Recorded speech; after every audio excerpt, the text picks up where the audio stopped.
Hey, this is a special one-off edition of the Christian Ambition podcast. I highly suggest going to the description and watching this on YouTube because there's 4 of us in studio and there are some on-screen graphics. Also, while you're there, you might as well just subscribe. I hope you really enjoyed this. This was a lot of fun and there's some stories in here that have not been told yet before. Here's the intro. I'm like full out hives. In the middle of Germany, I can't speak to our host. Tries to find Benadryl, but it's illegal in Germany. And serious talk, and I believe he actually got saved that night. Okay, this pizza was amazing. We got some great pictures of me enjoying that. East Germany is as agnostic and atheistic as North Korea. Oh, the balcony story, the balcony story. So what happened was, we might get in trouble if this leaks out. I still have not told my dad. Wait, actually? No, I have not told my dad. Really busy. We lost some people. Somebody like shot off a firework. This one just went and hit the police car. Key takeaways of this mission trip. We take for granted Christian community. Dr. Wigginton is so wise. Well, this is an unusual and fun episode. For those who are not watching on YouTube, there are 4 of us crammed into this podcast studio meant for just 2 people. We are the Tenors, who went to Europe, a part of the GFA musical mission team last summer in 2025. And it was so much fun, also impactful. Are going to talk about stories, lessons, and why trips like this matter. I am Sven Loeffler, and this is James Berry. Stuart Kiesecker. Ian Santiago. How did this trip come about? I was kind of on the fence about it for a while, but then my dad, who's kind of setting up the mission team, came to me. He's like, James, I think you should go on this. And I'm so thankful that I did because it was just a huge blessing. I had no idea this thing was going on. And one of my friends, who actually ended up, he was one of the bases on the team, came into the dining com and he said, Stuart, let's go to Europe this summer. And I thought, I don't go to Europe in the summers. I'm not that wealthy. But anyway, so that's how I heard about the team, decided to apply, audition. They thought my voice worked. All right, I guess. Yeah, similar to James, my dad mentioned it to me, and I prayed about it for a couple months. I really wasn't sure if that's how I wanted to use my summer, but it worked out really well. Super glad I did it. And I made a lot of new friendships. We were able to have a lot of good memories and just learned a lot about the mission field and what it's like to be, just seeing what missionary life is like. So it was a blast. Yeah, and for the record, Stuart's actually the tall one, but we gave him the short chair just so he wouldn't stand out. It make us feel better, but yeah. Well, since your dad kind of started the whole thing, you want to tell us a little bit about what the trip actually was? I was hearing snapshots of what he was hoping it to be, and he was really thinking about kind of bringing back the old Macaulay missions musical mission team that went to Europe every summer, just in a shorter form. I mean, we were only there for 3.5 weeks, something like that, while they would go for the whole summer. But they're just trying to get something started again, and this was the result. We started first in Camp Impact. In fact, this is a Camp Impact. Ooh. Because I've worked there before. Really cool camp in the center of Germany. I'll show a map right on Stuart's face. So there, boom. Literally the very center of Germany. We got to see a really cool castle. It's the one where Martin Luther translated the Bible into German, because before that it was only in Latin. And any stories, things from Camp Impact that were cool? Kind of were there for a week or so. Yeah. On one of the days, the kids came from like Heidelberg, and it was just really cool to be able to get to know them and be able to get to just interact with them. We actually got to see them later in the trip, so that was actually really cool, just being able to meet the kids there. We also got to go to this concentration camp while we were at Camp Impact, and that was just really neat to see, just to learn more about history, but to see what the actual Jews went through during World War II. So that was a neat memory for all of us, I think, and we learned a lot from that. So that's a couple takeaways I got from when we were at Camp Impact. Yeah, I really liked the Camp Impact start to the trip. Because I think it really allowed for a lot of like team bonding. We got to do several fun trips with everybody. Like Ian mentioned, there's a concentration camp, Buchenwald, that we went to. Also the Vardberg Castle, and take several other drives. And we did some other stuff, didn't we? I mean, Bach Museum? Bach Museum, the Bach House. And then played a lot of soccer and other stuff too. But yeah, it was a really good time. Yeah. I remember we were a team of 18? We all walked down the very long driveway down to the first village, and there was an ice cream shop there, and it was just really fun. Yeah. All of us kind of walking down there and just chatting, having a good time, getting to know each other, because we'd done a practice about once a week, and then sometimes we'd visit the Wigington's house and have a dinner there. They were the leaders along with Dr. Keen. Then we drove straight up north and entered West Germany for a brief period. And we were at the town of Paderborn, which this was the first time we overnighted at various members of this church. So a few times we'd have an apartment, but sometimes we would actually be at various church members' homes. And so somehow the tenors got grouped together, and it was amazing night. I don't know if we want to talk more about that. Shout out to Frank taking us out to the autobahn and going like, how fast was it? 155 kilometers an hour or something like that. Yeah. Yeah, it was epic. Midnight tour. We went downtown. And then Dr. Wigington and Dr. Keen never found out about this, I don't think. But till now. No, but like the midnight tour downtown, pretty cool to see the lights and stuff on the castles and buildings there. One of the things that was really neat was just talking with the guys there. Just natural outside of church, you know. Yeah, if you Just a natural. showed up and It was late, probably 1:30, I think. Yeah. Just talking with them, getting to know them, you know, brothers in Christ. So that was really encouraging. I really enjoyed that. Yeah, I liked getting to talk and get to know some of those guys, like some of those young German guys outside of just the church setting, getting to know them a little better. It was just really cool. Yeah. It is one of those first, I think, key takeaways was just you go to a totally different place, different culture. I'd never been that far north in Germany, and you're one in Christ. You're brothers in Christ, and it really is. It's really cool. And there's a language barrier a lot of times, you know, but Germans a lot of times do learn English to a certain extent, some better than others. But you can just feel a warmth, and it is really, really cool. Yeah. And I don't know, Ian, if you want to tell your story. I'll make it brief. Yeah, it wasn't great. So we get back from Paderborn. It's at least like 12:30. We're pushing 1 o'clock in the morning, and we have like a brief snack. I think it was like granola or something. And I didn't check it, but there were like peanuts in there, and I'm really allergic to peanuts. So we go to bed, and it's about 2 a.m., and I'm like full out hives, and I'm like, so I'm out with hives with in the middle of Germany. I can't speak to our host because he's speaking in German. So we're up. I mean, I'm probably up till 3 a.m. with his wife trying to figure out something. He runs out, tries to find, I think, like Benadryl, but it's illegal in Germany or something like that. So he finds some substitute. We finally get back. It's 4 a.m.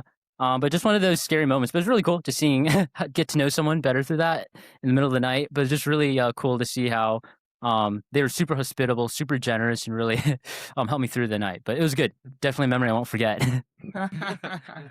Yeah, where did we go from there? We went then east, right? That kind of kicked off us being on the road, and we would be at a church almost every night and give a concert, and sometimes 2 times a day even. Like we stopped at a nursing home and a couple other places. We did 2 concerts in a day. So we went it's east to Sensheim in I forget what. Was it Fred Foster? Yeah, Fred Foster, and then close by, so an hour away, is where we stayed with the Mackenzies, or at least some of us stayed, and then a few other groups stayed elsewhere. And it was really cool to see their little church, and that one that one was like was part of an industrial building, kind of. Yeah. Some were like just part of normal like apartment that was just like a floor. So there were different types of churches. Not like from America, we're pretty used to having a church building that's very churchy looking. I think the one in Paderborn it was still in the remodeling process from a inn or bar type building. They were remodeling it from that. So that's something that's interesting because Germany is so tightly packed, and their zoning laws are very, very tight, to where you're a lot of times in industrial type buildings. But all that to say, I was going to say something. Oh yeah, that was the first time we visited a retirement home, nursing home. Yeah, it was the day we went to the Mackenzies because I have a cool story about that. Yeah. So we were at the nursing home that morning, and later that night we were also doing a concert at the Mackenzies. And I was giving a testimony that day at the Mackenzies. But earlier at the nursing home, yeah, after our concert, we would generally just go around and shake hands with people, get to know different people, try to be very friendly and reach out to people. But I just kind This of, is on trying. yeah, sometimes more successful than others, especially with the language barrier. But I went to the back. This older gentleman was sitting there. I guess he wasn't actually from the nursing home. I just kind of assumed he was. But I talked with him. I just said, "Hey, how's it going?" Whatever. Didn't speak much English. So it was a little difficult, and we didn't have much of a conversation. But I guess he was the husband of a woman who went to the Mackenzie's church, and they had been reaching out to him for a while, but hadn't seen any fruit. And his attending our concert at the nursing home was one of the first things he'd done with the church in a long time, several years. And I was working on my testimony that afternoon. I was just praying that it would really be a blessing. And that evening, he came again, which was a huge answer to prayer for them. And I didn't know any of this until afterwards. But I gave my testimony, and I believe that night he talked with Pastor Mackenzie for a long time. They had a serious talk, and I believe he actually got saved that night, which is just a really cool story and a great blessing to us. Yeah. No, it was cool to hear that afterwards because we didn't know that at the time. Yeah, we didn't hear about that until we got back to the States, I think. Yeah. No, so yeah, at various points we kind of had a running group. So a few of us, a lot of times, Ian, myself, Audrey, Luke, and sometimes I went a couple. you kind of went a couple of times. So we have a few different times. Camp Impact, and also there with the Mackenzies, and different times. A lot of times we were on the road, but sometimes before being packed up and everything, we'd able to go do some mini excursions places. It was pretty cool. Saw the Mendelsohn House. I don't know if anyone has something special to say about that. I was like, music, cool. Well, Leipzig, that whole day at Leipzig was pretty cool. Yeah, Mendelsohn House was one of them. We went to that coffee shop. That was like the oldest continually operating coffee shop in Europe. That was sick. There's a train station there. What was that? Yeah, there's several things there in Leipzig. We also saw the church that Bach was like the minister of music at for a long time. Yeah, that was a great day. It was mostly a touring day. Occasionally we'd have a day where we would go and see stuff, but most of the time we were doing a concert almost every night. Yep. Let's see. This is Denzheim, right? So that was a smaller church. Very compact. That was cool. Oh yeah, that was the church that a guy came up to me and the only thing he wanted to talk about was politics. He just kept asking me question after question about Trump and everything else. I was like, okay, not here to talk about politics. And then we went south. So we went south, and our next stop pretty much was so this is still from Eckenthal. Eckenthal is the Arnolds, right? Yeah. So we went south to Eckenthal, where the Arnolds are. Also GFA missionaries. A long drive. It was a very long drive. They had a replica, I guess you'd say, of a Gutenberg printing press. This older gentleman, who's a Christian, would go around and do pages. He would print pages. The particular page he did for us was passage from John. But he would print pages at the same time that he's giving a story of Gutenberg, the printing press, and how the printing press changed Europe by making the Bible available and leading to the Reformation. So it's really cool. He was talking about the opportunities that they have there to share the gospel with that they wouldn't have otherwise. We take it for granted here, being able to share the gospel in different ways, but just having an avenue like that to go to a fair or a market, public school, yeah, and to share the gospel that way. People see something, they're able to take a page home with them that says, in this case, a piece from John in their language. Who can tell how the Lord uses that. So that was really cool for us to see as well. The Schmitz farm. Yeah. Great. There's just some talking over here. No? I mean, yeah, that farm was really cool. I remember like just going through the pastures. Just really being able. I think that was one of the days that it wasn't as rigorous, so we were just able to kind of kick it back a little bit, just fellowship with the people there at the farm, just us on the team. So, okay, this pizza was amazing. This guy had, as a kid or something, built his own pizza oven. This is a big pizza oven. And he used it to like feed. There was probably like 40, 50 of us there, but they were just making pizzas. And they would stick them in there. We got to choose what toppings went on our pizzas. They'd stick them in there. They would come out hot, fresh. Oh, it was so good. I ate a whole pizza. Yeah, we got some Great. pictures of me enjoying that. Oh, yeah. That was such a great day. The Schmidts were such cool people. There was Willy Schmidt, who didn't speak a lick of English, and then me and Stuart stayed the night at Jürgen Schmidt's house, who spoke only a little bit of English. Unsaved people, people that Daniel Arnold was reaching out to. Daniel Arnold was part of this community choir, and we came to Eckental to do a joint concert with their community choir, which was an interesting outreach. Mostly unsaved people. I don't know if anybody else wants to talk about that.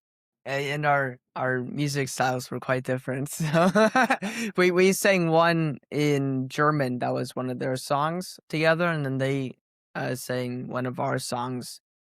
They sang one of our songs in English.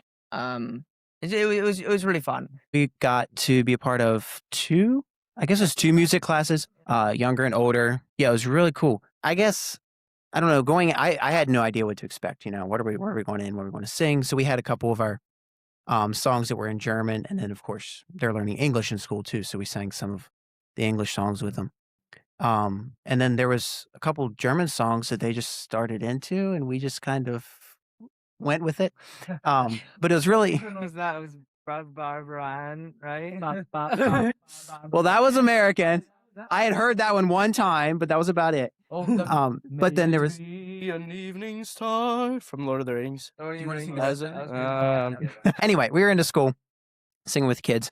A couple, I guess it's Beach Boys, right? Barbara Ann, that popped up and thought, okay, wow, a little bit of America right here, right? But it was, what's the word you'd say? Pretty diverse, I guess. Everyone was wearing what they thought on their sleeves or whatever. Very secular. Yeah, they're very secular. And then we were coming in singing, Christian songs and stuff, and they were willing enough to listen, I guess. But I really hope that they had the opportunity, the Arnolds had the opportunity to go back and build on that a little bit. I know getting to talk with the kids afterwards was really neat to see. Yeah, we had someone come back to the concert. So I think they recognize there's something different about what we were singing about. We weren't just singing some words. And I hope, maybe the Lord... Conversations afterward, just be able to make those connections. That's why, Exactly. It was like the gay guys who came back. yeah. Like there's some rough, some Yeah. rough guys. Some of the people, Lucy was like, those were the people I didn't expect to go up. So, yeah. That was one of my favorite stops, I think, of the whole mission trip. Why is that? Just because, I think, well, yeah. found. I loved getting to meet the Schmidts, staying at their house. I think that's the first time I've ever stayed the night at an unbeliever's house, which was a unique experience. But getting to reach out to them was cool. Being with the joint choir, doing that concert together, that was also cool. Eckental also has a very German feel, like the most German, kind of like rustic, folksy Germany. I remember we did some singing in the town square, and as we're there, like singing in front of like one of these shops, there's like a bunch of like school kids just playing out in the middle of the town square. It was such a cool experience, man.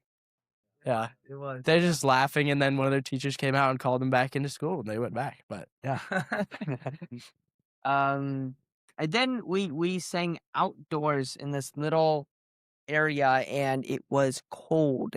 And I Yeah. think, well, you had already lost your voice, James, right? It only got worse. Yeah, and then from that point, I believe, then like half of the team was out for like for a while, and it kind of had started and was rolling, kind of like the sore throat sickness, and that the cold air did not help. That's what got me for a few days. But yeah, it kind of just started rolling. We had a few people out, and then luckily they recovered by the time the other people were Well, out. well, yeah, but then we went to Heidelberg. Probably the biggest attendance at one of our concerts, and I think half the team was sick. We were really struggling that day at Heidelberg. That's jumping ahead a little. Sorry. Sorry. No, but let's see. So there, because it was the town choir and then our choir, we had a good number of people come, and they brought schnitzel and brötchen, and so you'd have bread in the and I think Wurst they had, and Yeah. some other really good things. Spezi, which is a cola and what's the orange? And cola together is Spezi. That's pretty much what it is. It's really good. Yeah, so that was really funny. I wouldn't want to talk about that afterward. Our poor pianist, poor Audrey, fighting the wind. She was fighting the wind for her music. The music is flapping around back and forth, and she's fighting the sun because the sun's streaming right into the courtyard. Outdoor concert. Outdoor concert, yes. Say sunglasses. So she was redeeming the opportunity. But it was freezing out there. We had Caleb Shelton. He was our interpreter. His family showed up. Yes. Caleb, can I say, Caleb found the trip to be more than he was expecting, I guess. He's our moderator. He's doing all the talking in German for all the concerts, but it was really neat. And most of these people that come to this concert, because it's their town choir and these crazy or cool American people, they would never darken the door of a church. You know, the Arnolds would never get them to do anything Christian or anything like that. But just the opportunity to bring them in to hear music like that, it was really cool. And to talk with them afterwards, that was cool. We had people from when we were at Camp Impact come over. There's people, some missionaries from Austria. Sven's brother just randomly flew over Yeah, from yeah. the States. Yep. Showed up. And yeah, that was pretty cool. There was some other drama that happened, but we'll probably not go into that. Keep going.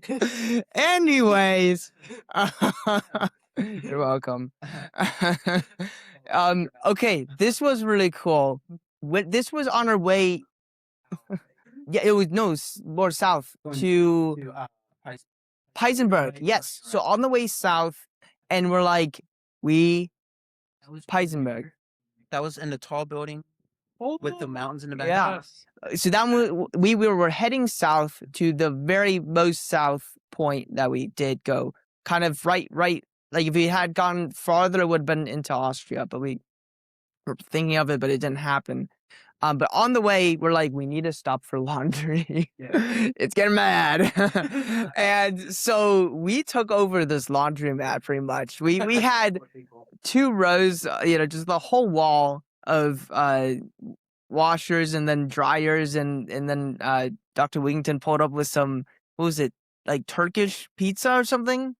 Oh, Was that also Turkish? It was very, very interesting. It was a lot of fun. So I don't know if anyone else has something else to talk. Yeah, we just took over the entire laundromat. And can we talk about how Europeans don't use dryers? That was kind of a cultural experience, especially since we're like at this laundromat, halfway through our road trip, and it's like we don't have dryers for our wet clothes. That's something that it would spin around. It would just come out like a little damp still. Yeah, it would spin around, but there was no heat involved, so they would come out damp. Yeah, it was interesting. Very, very energy efficient, I was just going to add, just that day in particular, I think we were literally at the laundromat the whole day. But just seeing how everybody was so flexible, because we had other things planned that day, but we literally were there for the whole day. And so it's just neat seeing how we just came together. You know, we got what we had to get done. It wasn't probably the most fun day we had, but it was just really neat to see how everybody was flexible. We did different things. We made it, you know, entertaining. But it was just really cool just seeing everybody coming together, being able to bond over something that may be mundane or not as enjoyable. But it was really cool. That I won't forget that. Oh, wait, so this was, I think, for me, this was a really cool church in that it was in such a unique location. You're driving into this compound, and there's like electricity. It was like heavy industrial. There was actually a jet engine just like sitting there, just like ripped apart, and all these various businesses that are like still actively ongoing, and this massive, just cement tower. And then you climbed, what was it, like 12 stories? 12 stories? Easily, or more. It's a cool stairwell. I don't know. It was pretty cool. The sound in there, though. Yeah, we'll get to that. Anyway, but so you look out and you can see the German Alps. You know, just a little beyond that is then Austria. And then if you look, well, if you're looking, well, that would be to the west. You're looking to the west, then over those mountains would be then Switzerland. And then, yeah, just on this one floor, they built a really, I really loved just the vibe. In a way, just wood floors. You have a brick wall in the back, and then you have like, you know, still like these industrial pillars that were nicely like surrounded or whatever. And it was just these chairs and very unique. Very fun. So that was very much Bavaria, and So what it was is there are these people from this church who their job was making stunt machines or making things on fire professionally. like visual explosions or whatever for movies, operas, theaters. Like and so they took us out into their workshop. And these guys are like mad scientists almost. And they just had invented all kinds of stuff. I mean, there's like a baby carriage that with like fire where the baby should be, like making it look like the baby was just like burning up. That's pretty dark. But oh yeah, we got a picture of Mrs. Wigginton behind it, is like vibing and smiling. Yeah, it was great. I mean, they had stuff that they had like a sword that would like light up and flame all around. Yes, and we have this great photo. Oh, Ethan Roland as Fanny Crosby. We'll put his face right there. Oh no. So yeah, we also Alvin Reimer, from the first church, that we visited up in Paderborn. He came down and spoke at Heisenberg. That was really cool to just see him again, and it was like a little like mini conference, I think, type thing. And yeah, there are not many really solid biblical preaching churches, and so driving all the way down several hours is it's not normal for Germans because it's such a small country that 30 minutes feels like to us like 2.5 hours would be. So they're like 30 minutes is a lot. So doing that is actually a pretty big deal.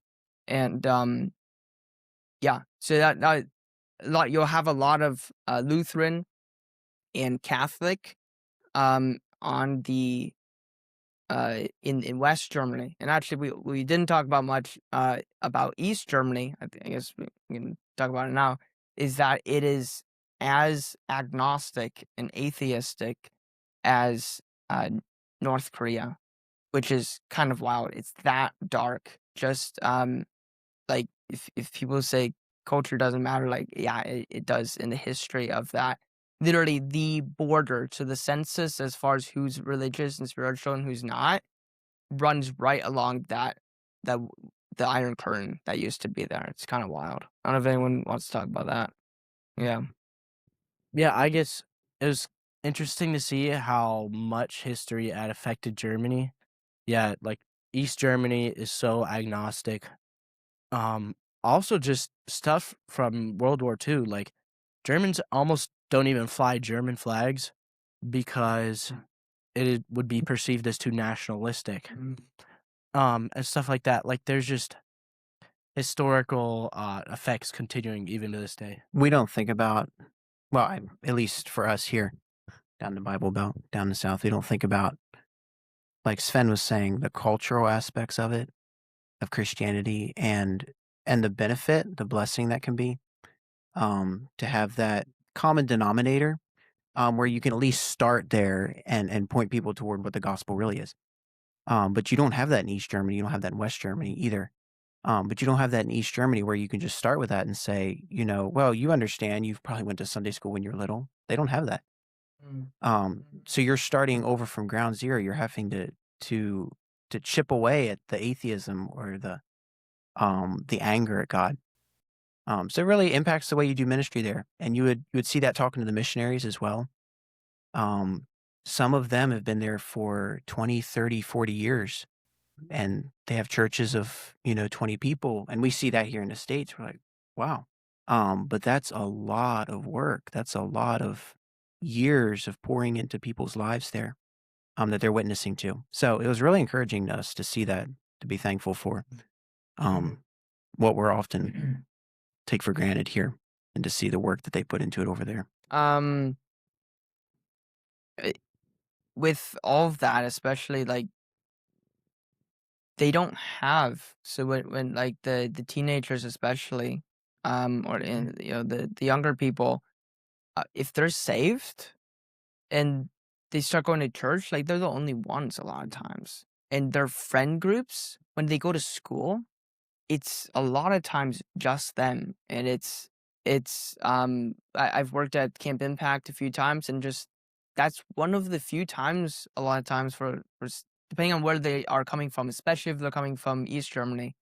That's one of the few times they really get to interact with people their age who are, Christians and everything. And so I think that was a big part of the ministry, showing up to these churches and just seeing that and talking to Caleb and Lucy Arnold about being in a public school, because actually technically homeschooling is illegal in Germany, which is kind of wild too. A lot of us are like, what, how can you make that illegal? What? And being in that culture, it really, when you make that decision, it actually means a lot more than what it might in the US. Yeah. Anyone else want to talk about more of that? Look. Oh yeah. Yeah, that gets People, annoying. water. Yeah, water, not free. Restrooms, not free, but guess what? The restrooms are clean. So if you go to the gas station, you have to pay like €2. But that means that they're also clean, because they can actually hire somebody to be regularly cleaning them. So it's just a different culture in that way. Nobody will, you will not hear anyone mowing the lawn on a Sunday. It's a rest day. A lot of shops, like almost nothing is open. So it's also an interesting how those culture things just keep happening. Dr. Keen really wanted to go to like a true Bavarian dinner, and so she took a few of us there, and that was really cool. There was a guitar, an accordion, and a bass player all dressed up, and it was kind of fun. So yeah. But then the rest had ice cream, and it was fun. So we were able to just walk around and enjoy. It was fun. Because when you're part of such a big group, you can only really get to know each other in certain ways, and just being able to split up in different groups, not all the same, obviously, at different points. So, yeah. Do you want to talk about Dr. Keen's rule? or biggest pet peeve? Yeah. Who, me? I don't know. What I say? Clicks. No clicks. No click. Absolutely no click. We have to mention that. That was pretty. Okay. Just kind of interesting. I'm going to like leave. Yeah. Honestly, one of the things that, looking back, you think about, Dr. and Mrs. Wigginton put a lot of trust in us. It's like, oh, we're here at our house or the hotel or the hostel or whatever for the evening, just don't be stupid and enjoy the evening. So, we run all over town for ice cream, or went to it's like a convenience store one time. Oh yeah. Because I think it was a Sunday, so we had to go to the convenience store. It was like the only thing open. Maybe? No, there was this part to be able to find. Yeah. Game nights, it's all crazy. But just the opportunity to get to know people. Oh, yeah. Get to know people. Different groups of people. We kept rotating things out.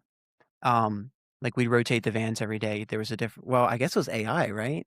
I think Mrs. At the beginning. Placed AI by Caleb. Yes. And then Caleb was like picking and you could perhaps buy him off. That was the joke. I don't think Bribed him a few times, yes. so.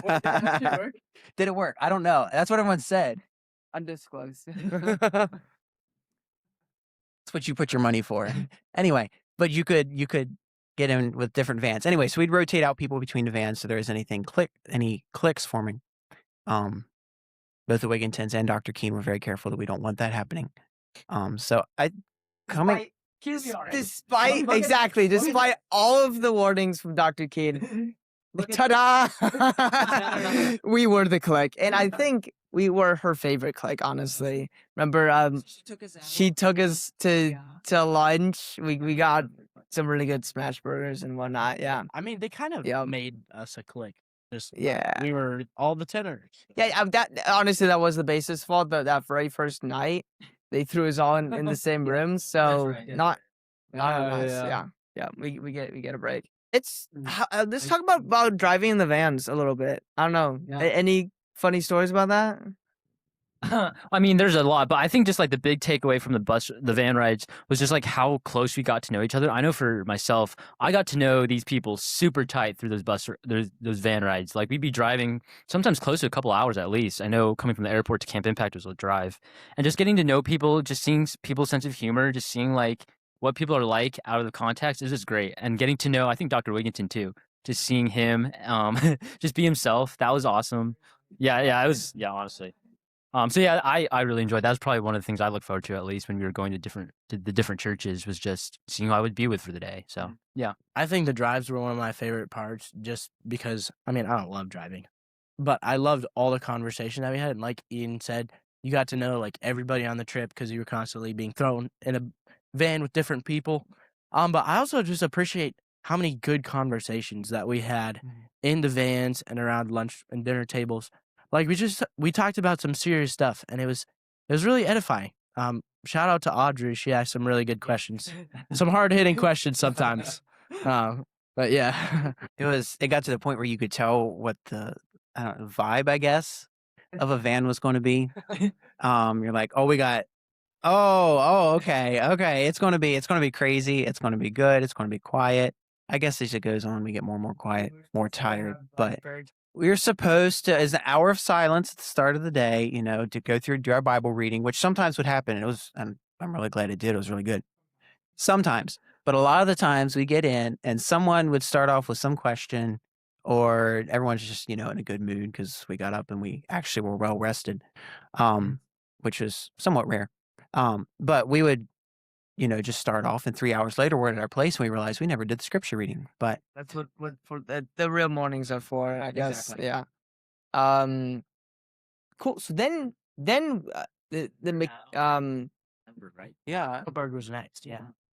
Yeah. So we're in the southeast corner, and then we went a little north, but mostly just straight west to the border of France. Right there, and Heidelberg used to be one of the large U.S. bases. They had a big presence there, and it's also very historic. I mean, like literally every town we visited has more history than all of the U.S. history. Like, like that bridge was before the U.S. was found. Like, yeah, pretty wild. And that was really fun. Able to go through Heidelberg. The Mutzke's church is the main church there, and he gave us a tour. It was really cool. Really cool ruins.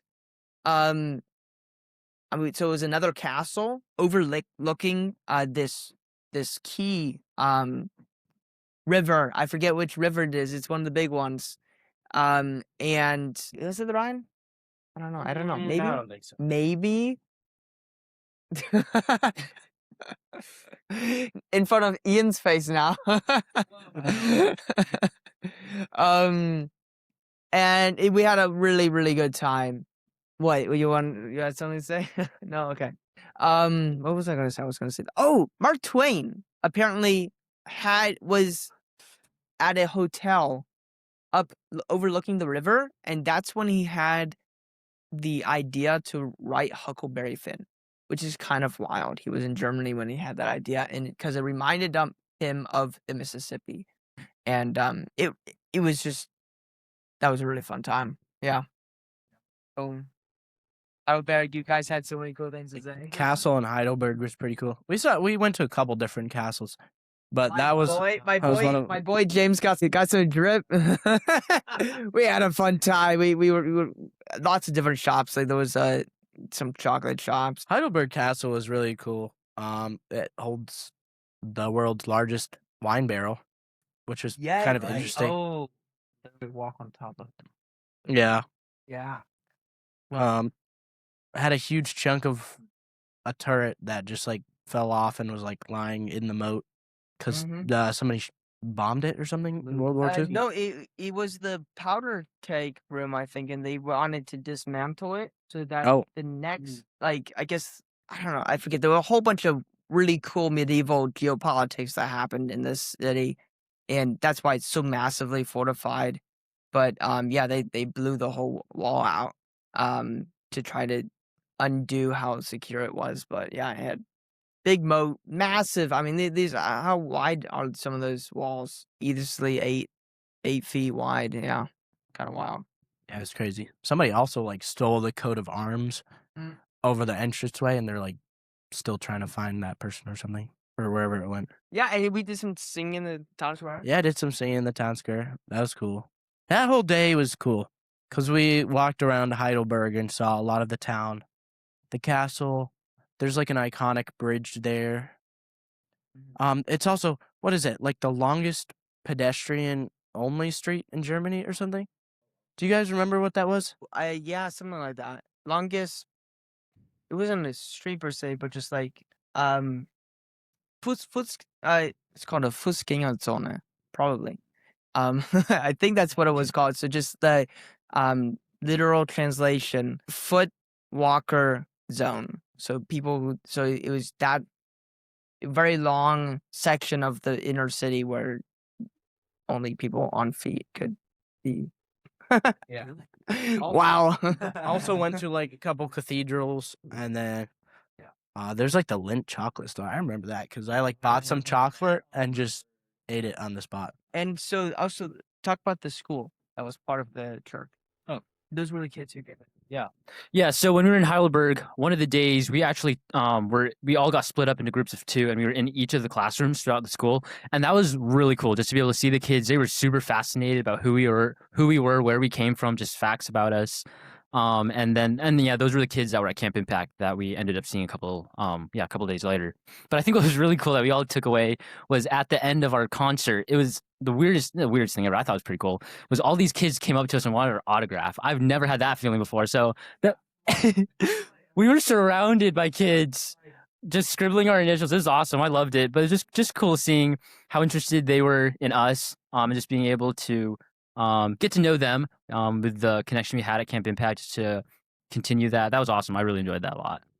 At that place, I got to stay in the house of a German congressman. Yes. Who goes to their church. And then about his father. Yeah, well, Yeah. his son is like already an elected official, and he was like 19. It was like, all right, which was really cool. But yeah, this guy's like an actual congressman, and he like came home that night from being in Berlin and hearing some foreign person go and speak. I don't know, but it's like I got like an inside look almost at like German politics, but that was cool. Much more, I would say, complex than U.S. politics, because there's multiple. There's like 7 or so parties, and they have to like figure out how to make a coalition, and it's kind of weird. So I don't even understand it all. Yeah, no, but that was a lot of fun, and like for the autographs, He's just flooding you, and like I don't have a place to write. I'm like turning around, and you're like just like signing on the back of the like putting the card on the back of the kid and like signing it and then giving it to the next person. It was a lot of fun, kind of wild. So yeah, that was Germany. So that ends Germany, and that was the so first week pretty much or so was the Camp Impact, and that was a week and a half or so, or just a week, and now. A little less than a week. Now we're in Luxembourg, and we spent 3 days, I believe, there, two nights, and yeah. So we stayed at a hostel. It was a very, very nice hostel. Yeah. Or at least explain what it's. Pretty much a hotel that's open for everyone, almost, or really cheap. But it's like Europe, so it's actually clean. Yeah, it was actually Yeah, decent. exactly, and it's down in this valley. So, oh my word, Luxembourg is so cool, so complex. It got conquered and reconquered so many times.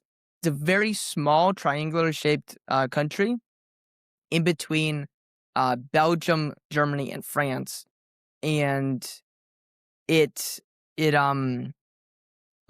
currently it's pretty much just a bunch of banks because. I mean, what else do they know? That's how they make their money. So it's a very rich country, even though it's so small. And but it's this ravine that cuts in the middle of the main city, and then you have just fortifications, and you can see the whole history and progress of castle building. So you have the normal like thin-looking walls that you generally think of, but then when cannons came around. They were blowing through this. So then they built bastions, which are these star-shaped embankments that are just mounds of earth on the outside of it. And those were really cool. We'll talk about how we went exploring a few times. And it was just really cool to see how convoluted the whole thing was. It was just really beautiful. The way you can just walk through the whole thing and this there was like a whole nother city, like kind of like in this ravine, and ancient. We got to sing in a cathedral, guys. Proper cathedral. 2 nights. We did 2 nights, 2 different concerts in like the same cathedral. Yeah, it was epic. Yeah, The acoustics in there were incredible. That was amazing. that was the Lochers, right? Yeah, that was the Loschers Church. Yeah. Oh, there's an epic Porsche. Yes. So this this was Audrey, Ian, and I went just That for a looks quick so walk, good. and I got some really good ice cream. Balcony. Oh, the balcony story. The balcony story. Yeah, Okay. You got the short end of the stick on that. Okay, I did get the short end of the stick. So what happened was, in our concerts, we would sing half the program. Then Dr. Wigginton would preach a message, and then we would sing another half, right? So in between, we go to the back and into the side room in the back. And then a bunch of us guys had the brilliant idea. We're like, oh, we should go up and watch the concert from the top, from the balcony. Just him preaching, and you could see Yeah. how many people were there, and there's this massive organ in the balcony. Really cool. Yeah, and we took the elevator up there, and we're vibing and whatever. And then eventually we were like, oh, we should probably go down and whatever. So but some of the other guys go down, and we're taking the elevator. We took the elevator down 2 stories, and we get down there, and we realize, wait, there's still some people up there. And then it was like time for us to go.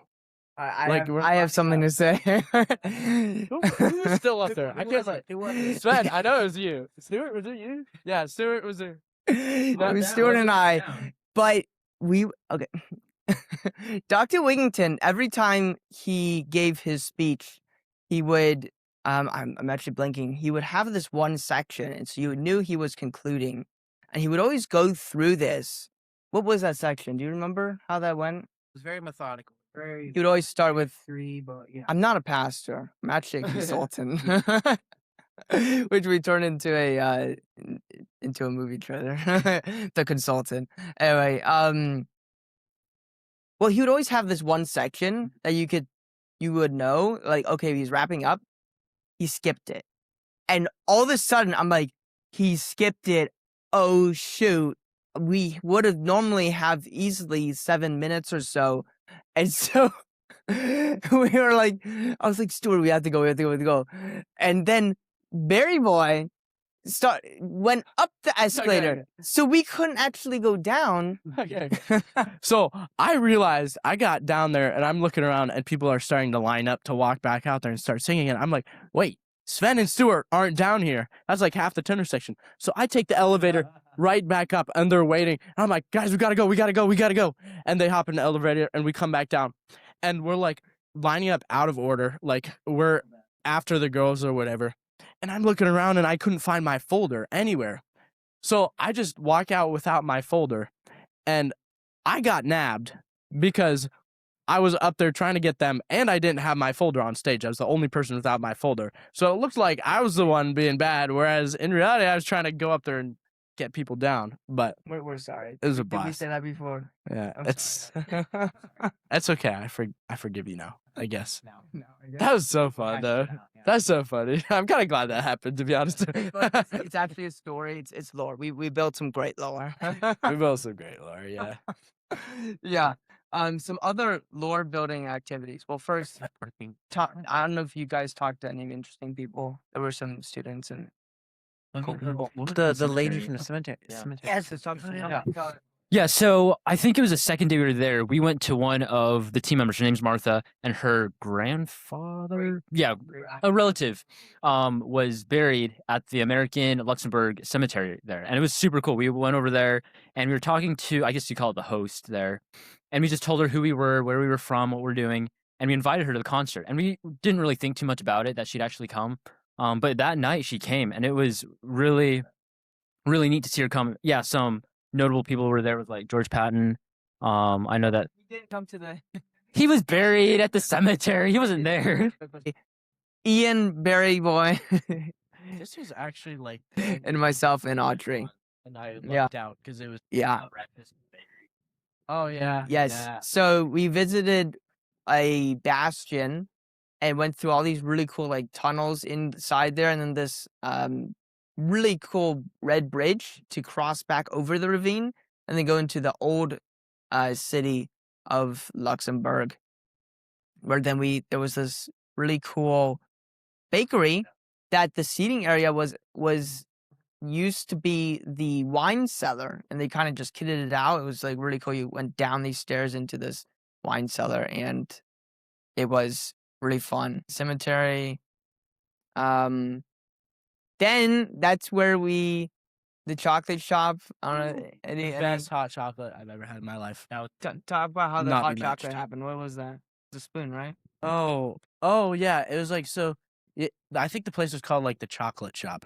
We went there for hot chocolate. It's so original.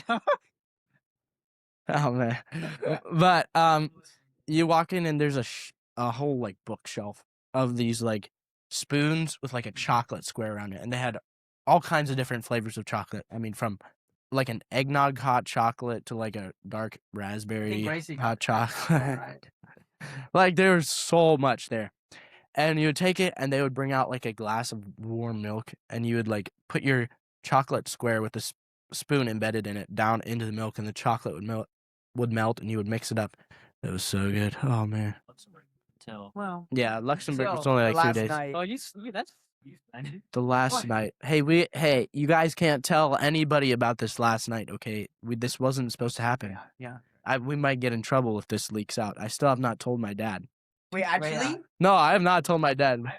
In fact, there was one time he was talking about our team. He was like, "Yeah, you guys were just such a great bunch of people. Like, we didn't have to worry about you guys sneaking out and doing stuff at night or whatever." And I'm like, I mean, you know, we were good. Like, we didn't do anything bad except Sven trying to scale a wall and like I didn't try. It's I did not try. I did. I did scale a wall into this really cool tower, abandoned tower, overlooking it. It was probably 80-foot drop, but like the wall was easily 3 feet wide, and I'm like, I'm pretty confident about my climbing skills. Okay. That was cool. Let's be honest though. So what happened was during the day, Sven saw this thing and he's like, I want to climb that. And that was when the whole team was there. And he looked, Come on, guys, you can appreciate that. Like that thing deserves. he saw and he coveted, and we came back that And I night. conquered. Yeah, I guess he did conquer. And he scaled this thing, and me and Ian are down there, and we're like, oh, he's gonna fall off, he's gonna die, we're all gonna get in so much trouble, we're not even supposed to be out here, blah blah blah blah blah blah blah. And Sven gets up to the top, and he's like, woo! And he like grabs a picture, and he's like taking so much, and we're like, just get down, please. Crazy night. I don't know. Yeah, well, that was at what, 12 or 1 a.m.? That was like 1 a.m. Yeah, so it was a hostel, and we were like, boys, it's a tenor group. We need to see this city. It's the last time I'm going to be in Luxembourg in like a long time. And also, it's really beautiful just because, again, there's so many lows and highs and these castles that are lit from below. Yeah. Really epic. And so, yeah, we walked all over. Yeah. Talk about the street. Well, of course, you've got the streets built into the sides of the hills. You've got like walls to keep the hills back, containment walls. But when we were walking down the one road, it was really cool. There's these trees, it was tree lined, and then you had like lights and stuff. I don't know, it was otherworldly, I guess. And it's back there somewhere in a good way. But yeah, walking down along the river after dark, there's all these little gardens down at the bottom of the wall and stuff. There's one picture here So he of the. grabbed the I don't know what you want. Well, Yeah, it was they just say that. it was just so cool because there's like this path, and on the one side there's like this great wall that just goes up for like forever, and then it's like lamp lined, and then there's like ivy on the wall, and it was like a Lion and the Lion, the Ward, and the Witch. Lion and the Witch in the Wardrobe moment. I was like, the lamppost, it's here. Not Narnia, but Luxembourg. Yes. We hit France. Yeah. Okay. Anyway, well, I guess those are the photos I have, and it was awesome. Any other? The rest of the night was pretty uneventful, but again, it was just so cool to be in such a unique place and have the Yeah. opportunity to do that. That was a lot of fun. And then France. And then France, which the metros. We were mostly in Paris. Yeah. So yeah, we really only saw Paris and then one other like Metz, I think.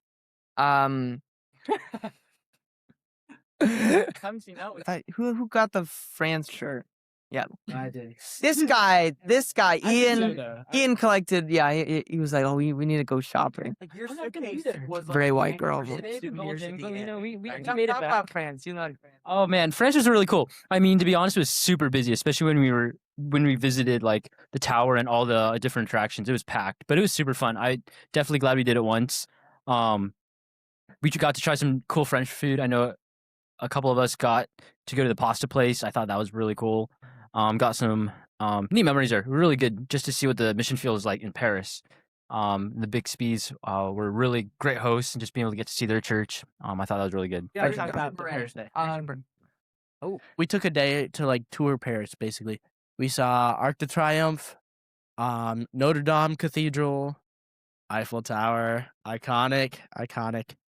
Yeah, it was a great day. It was a busy day. It was a lot of walking because like these sites aren't even like close together. Like we took like a metro to different places, and then we walked all over trying to get to them. But it was awesome. The Big Spies. The Big Spies. The metros. So by the time we saw all of those, it was like rush hour. It was like 5:30, and they were packed. And I think we lost. Should we use his nickname? Lukey Pookie. Lukey Pookie. Yeah. Where did that nickname came from? We don't know. It was you. I confess to that. Wow. Should we talk about all the nicknames we said it was drummed up? Stewie. Berry Boy, Stewie. Stewie. Ian and the girls. Okay. My God. No explanation. I don't think I had one. No. Maybe like Svenny. No. Anyway, Oh yeah, didn't Mr. King over there? He called you like Svenny every time. anyway, really busy. We lost some people. Well, we didn't lose anybody. They just had to get on the next stage, which they were going about every like 2 minutes. Yeah. So the Bixby's church is, I guess, like most churches in France and generally in Europe, Ethnically diverse. very ethnically diverse. I think they said it was 30 or 40 countries. All the people were from there. So it was really amazing to see everyone fellowshipping together. And by fellowshipping, I mean the food. So all the food. We had, I don't know, probably 3 or 4 tables put end to end, and just food after food after food, all these kind of dishes. A lot of it, it's like, I don't know what this is. I can see some rice. I can see this, but it looks good. All the different flavors. It was amazing. It was pretty cool. That was in between like the morning service and the afternoon service, which happened a lot because we would have this amazing feast, whether it's at the church or our hosts are doing it, and they try to stuff us, and we were grateful. But then we get ready to go. Then we get ready to go sing, and we're full and stuff. So it was always a trade-off to try to keep that balance there. But yeah, the food was amazing. Yeah, you're going to share this. And this guy right here, Stuart, is officially an international pastor. That was a sermon that you gave. And so you have preached internationally. That means if you've preached, then that means you're a pastor. So an international pastor in our midst. Pretty cool. Preacher, teacher, whatever. Apostle. Okay. Prophesying from the word, as long as it's from the word, anyway, yeah. So that was really cool. There's the food. There it is. Oh yeah. Look at that. Oh yeah. Lots of good stuff. They fed us so much over there. Like, it was too much. Like, sometimes somebody said our ministry sometimes was eating food they put before us. Wait, that night is not there. Talk about that amazing, Oh my. very interesting fireworks. Oh. So it was the night of PSG game. the PS. It's a Finals. championship. There's a world Finals. championship. No, champion. The Champions League. Right? Champions League finals between Paris and Madrid. PSG and Real Madrid. Yeah, Real Madrid. I don't know these soccer teams. And it was held in Paris, and we were in like the outskirts of Paris. And that night we had decided to go to this like fancy French restaurant. The Wigginton's wanted us to get like an authentic French dining experience, which turned out to be like a 3-hour meal. It was pretty good food. I mean, I had like pretty good. That's it. But it's like there's some interesting stuff. Like I had like a bone marrow thing for appetizer. I didn't hate it. Yeah, it was an experience, right? But then I had like some kind of duck steak and then like dessert. But then we're in there eating, and everybody outside this restaurant was watching the PSG game. Like we could see a watch party down across the street, up there, over there, like everywhere. And we're eating our dinner, this is like a 3-hour dinner. We're talking, having fun or whatever. And occasionally we would hear insane cheering, like wild cheering. And we would look down and we see everybody on their feet. These old guys were like hugging each other, crying, and whatever. Yeah, just loving life. And we would be like, oh, I guess, Paris just scored another goal or whatever. And Paris swept this team. It was 5-0, I believe. And they had like lost every other time. And here in the finals, they actually beat them. And the place went berserk. People were shooting off fireworks. I mean, throwing glass. People were everywhere. Like, we were a little concerned for our safety. I remember seeing this like police car pull up, and somebody like shot off a firework at the police car. And like these fireworks are not like fireworks you normally see. Like they're going all directions, like pew pew pew pew or whatever. And this one just went and hit the police car or whatever. And like the police were like even just staying in their car. They just wanted to be careful. But yeah, we were driving home. I wanted to go out and like celebrate with them. Yeah. But Sven over here, I cannot believe it. I am a little ticked at you still. He didn't do it. Like they even gave us an option. We were with Daniel, driving back. I was like, Sven, we got to go out there, celebrate or whatever, just for a couple minutes. He's like, no, we can't do that. I'm like, yes, we got to do it or whatever. But then he didn't. So I had to consent myself with just like standing by the car and be like, yes, people will drive fast. I mean, they were like waving flags and like hollering, yelling like crazy. I don't know. Anybody else want to talk about that? It was epic. Yeah, no, like first firework that I saw shot off went straight into the crowd. You're like, why? They're just like, well, And yeah, no, we didn't see this, but at certain parts they were burning cars, and I believe at least 2 people died from that. It's kind of wild. It's like you won, and yet you are burning your own city down. Okay, but no, it was an experience. No, all right. Was that the end? Yes, that's wild. So that was the last time we sang. Yeah. Which is kind of wild. And so then there was one other cathedral. It had the same name. Yeah, it was smaller. I thought It was you also sure about that? Notre Dame, but it was in what was it? Metz, something like that. Really cool, really big. And again, we were able to walk over. We wanted. Yeah. It was amazing how walkable everything was. A large number of the streets didn't have you didn't have vehicle traffic, so you could just walk everywhere. It's really cool. Oh my! And then we get to the sad part. The morning before we fly out, we got to talk about the restaurant first. Someone got to share. You're gonna think we literally that's all we did was eat. Okay, never mind. Forget about the restaurant. What did Sven do again? What do you mean? What At the- did I do? Well, like we'd like dared him to like pull up a chair at the other end of the table Oh, with yeah. Dr. Keene and like Gracie or somebody. What- He was like, "What's up, ladies?" or something. He just I can't. That was a so funny moment. That was good French food. Hey, man. You gotta share that. Yeah, so they're like, we were next to Frankfurt at that point, so we weren't even in Paris anymore. Yeah, They're we drove back to at the airport, right next to the airport. Yeah, that's it. Well, we had started watching Ratatouille in Paris, and then we at the last night we were like, oh, everybody's leaving or whatever. So they all came into me and Luke's bedroom, and Sven comes in. He's like, "What's up, guys?" And he just leaps onto our bed and just like face plants, and it cracks. And I did not face plant. yeah, but it was I- like a huge dive. I miscalculated. If Yeah, I thought the weight, my mass would be evenly supported by the 2 beds, but in fact it only landed on one, and then one of the wheels kind of just broke. But it was fine. It was So we didn't tell anybody about that. We just left it like that for the hotel to find. what? It's all priced into the business model. What? Rationalizing. That's crazy. I thought the weight distribution would, but it only distributed on 1 wheel instead of 2. And then, yeah, so miscalculation on my part. That was kind of like a sad night. It though. was- It was like everybody going away, and we watched Ratatouille, talked for a little while.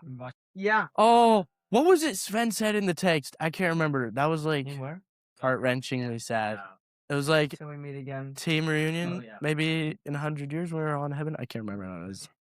It says, and then he like walked off because he had like a different flight. It's so sad, man. That was a special text, Sven. Yeah. Yep. Yeah, I have a photo of them on one side of the glass and me on the other side, and yeah, that was that's all y'all. That was the last. Anyway. Yeah, that's kind of like a lot of the stories. So how about we just kind of talk about key takeaways of this mission trip? We'll start with you. Yeah. Whenever someone's asked me like what I think about the trip, things I took away, one of the first things I say is just like when the roles are reversed and you're able to be on the mission field and being able to see what it's like for missionaries day in, day out serving, that just opened my eyes to see what it's like.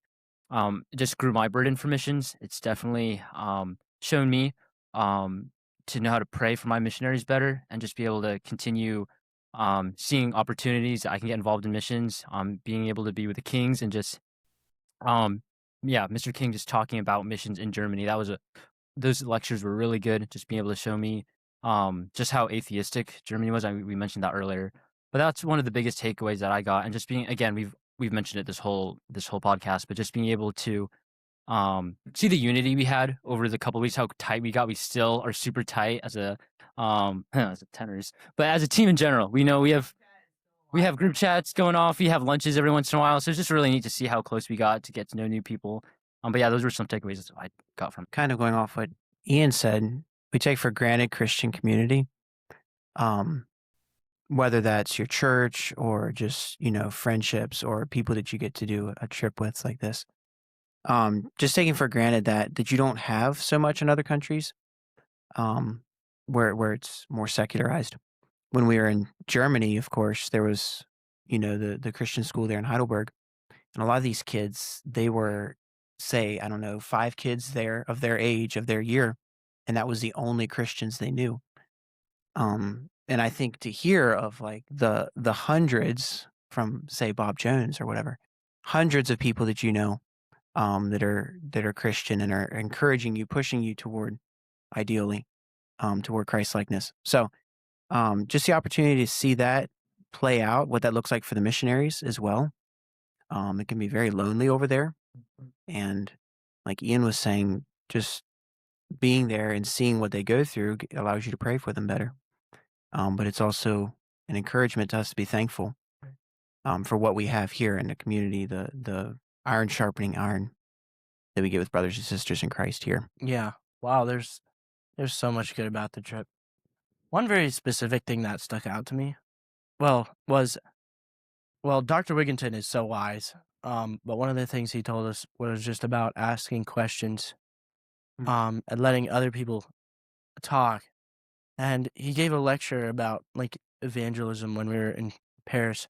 He talked about how asking just the right question can really be a way to have a deep, meaningful conversation with people. And that's really stuck with me.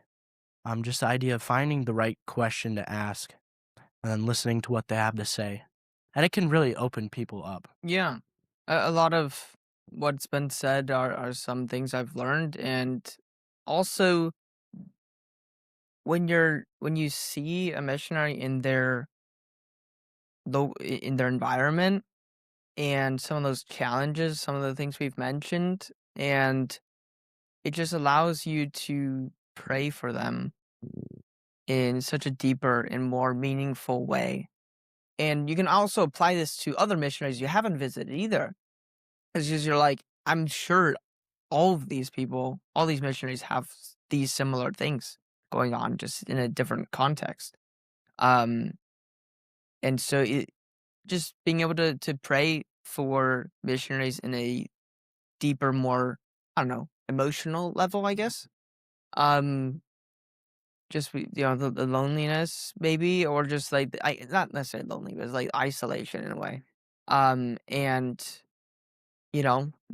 making relationships. That's what it's about, building redemptive relationships. And so it was just really cool to be able to help draw a crowd, help give an excuse to make those relationships, to show the love of Christ, despite a language barrier. Those were some things. I'm actually interested because I know German, I would say proficiently, and so it wasn't so much of a problem for me.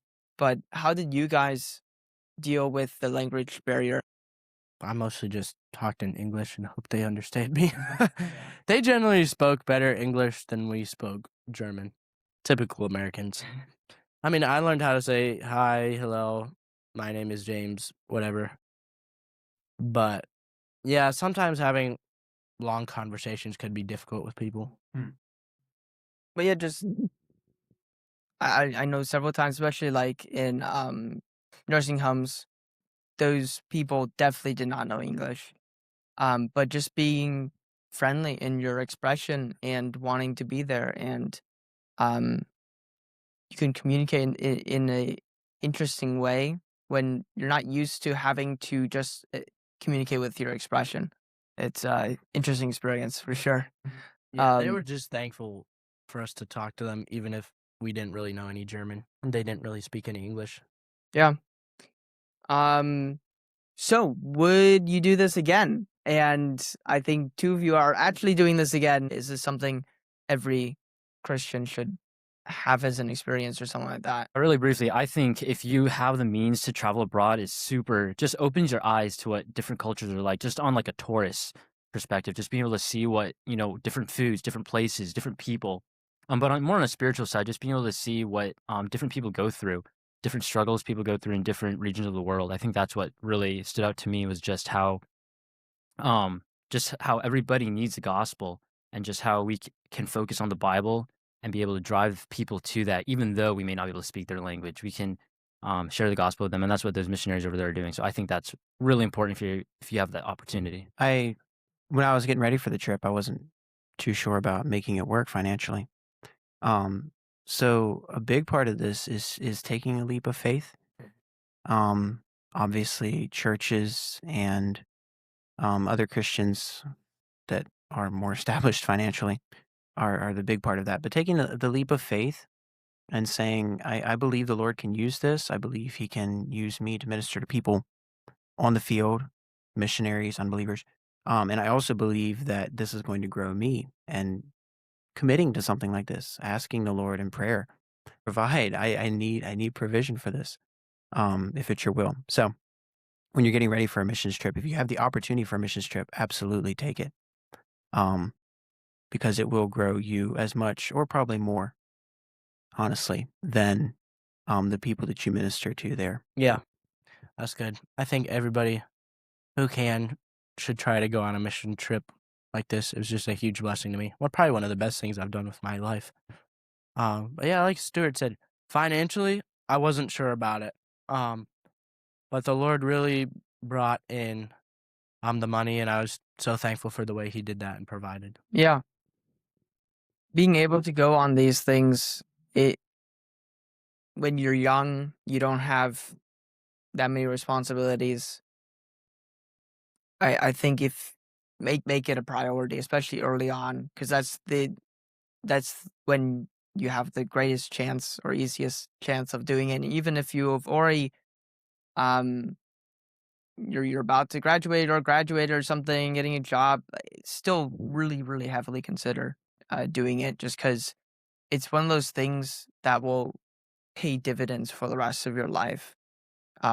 It'll give you connections and opportunities and a different way of viewing the world in global missions, that you will have that for the rest of your life, and you don't know how impactful that can be. So it is one of those things. It's like, really, really consider it, like, a lot. So yeah. Anything else anyone of you guys want to say? All right. Do we want to see if we can get somebody on the phone? Yo, look who I have here. You are on the Christian Ambition podcast. We're doing a Tenor pod discussing our amazing trip to Europe, and I was wondering if you have any favorite story from the trip. Oh, oh man. Favorite story? Yeah, this is Caleb Shelton, our interpreter, by the way, the Austrian. One of the big. Yeah. Oh man, there's so many stories. No, not about me. You can't do any about me. That'd be bad. Let's see, specifically about the tenors, perhaps. So James really revealed his quirky sense of humor on the trip, I feel like. I think a few people did. Yeah, a few people did. There's just a few, James like, what's this? Wow, it's Europe. So Oh, that was pretty good. What about favorite city? Favorite city? Favorite city? Favorite trip? Heidelberg. I liked Heidelberg a lot. For what reason? It's good. Yeah, Paris was. Yeah, we won't talk about Paris, but Same. but I agree. Heidelberg was good. I loved the time when the car seat broke. Do you remember that in the van? And we had to spend like an hour trying to fix that. Oh yeah. I had to get my multi-tool out. Anyway, that was funny. Yes, we yeah. It was a group effort, right? Yeah, it was. Yeah. Yes. Yeah, no. Yeah. One of the vans broke down, and you were managing all the seat assignments, right? No bribes were taken, right? No, I didn't take any bribes. I don't think. Yeah. No, I tried to mix them as well as I could, but I know a few of you still got mad at me. So, but yeah, I did my best. Yeah.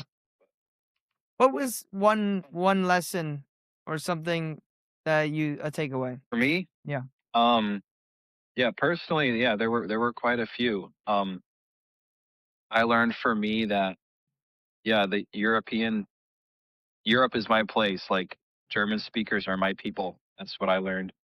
But I was also just really encouraged by just there's people all over the world and all these different places serving with different skill sets, with different passions. And that was really encouraging to see. And I was definitely pushed beyond my limits dealing with you all and trying to make us look halfway good. But Hey. yeah, no, yeah, Cool. it was good. Great. Definitely. Well, good to see you. We'll catch up sometime. Yeah, y'all have fun on the podcast. Don't make too many jokes about the bass. We already have. We're closing down right now, so there's some things we're definitely gonna have to cut. So. Alrighty. See y'all. Take care. Bye, Caleb. All right, should we try that one just because? what's Brother, yo, we have the Hey. tenors on a tenor pod. Welcome to the Christian Ambition podcast. We're talking about our trip to Europe. I wanted to know what your favorite story from the trip was. I honestly staying at the farm with you, son, was a big highlight. Yeah, I didn't understand anything you guys were saying, but it was fun. the farm with that great pizza, and Oh. yes, And then we got like we ran the next morning. That was pretty cool. And then he showed us around and like took us to this cool lookout spot. That was a blast. yeah. It was a So lot of I'd say fun. that's probably one of the highlights. So there you go, Sven. There you go. Thank you, brother. So Yeah, and But- anything. What about a takeaway, a lesson that you learned? takeaway, shoo. It was good to see. I mean, you kind of hear how like Christians, how we have this bond with fellow Christians that we've never met before. And I mean, yeah, I'd heard it, but I never experienced it. But it was pretty cool to just be able to go to these these Christians that we never met before, and even though there's a lot of barriers between us, it was we were still able to fellowship, and it was really encouraging just to get to see how like God was working in a very dark place in Europe. Like they were saying now is like so atheistic. But anyway, I still communicate with Mr. Mackenzie, and he's pretty cool dude, and I just so many memories, so many stories. But I'd say those were probably my big takeaways and my one of my best memories. So anyway, yeah. That's awesome. That's awesome. Anything else? I hope you guys have a good podcast. Ian had told me that you guys were having it, but that's pretty cool. So good work. Yep. Thank you. Okay, well, we're going to close. So anyway, thank you for listening. If you are still listening, this was fun. A lot of inside jokes, no doubt. But I hope some of our takeaways might be helpful to somebody, and that it's cool. So keep creating mission trips and go on them, I guess. I don't know how should I close this. Yeah. That's it, folks. Okay, we're good. All right. I just say bye. Bye. Bye. Bye. Goodbye.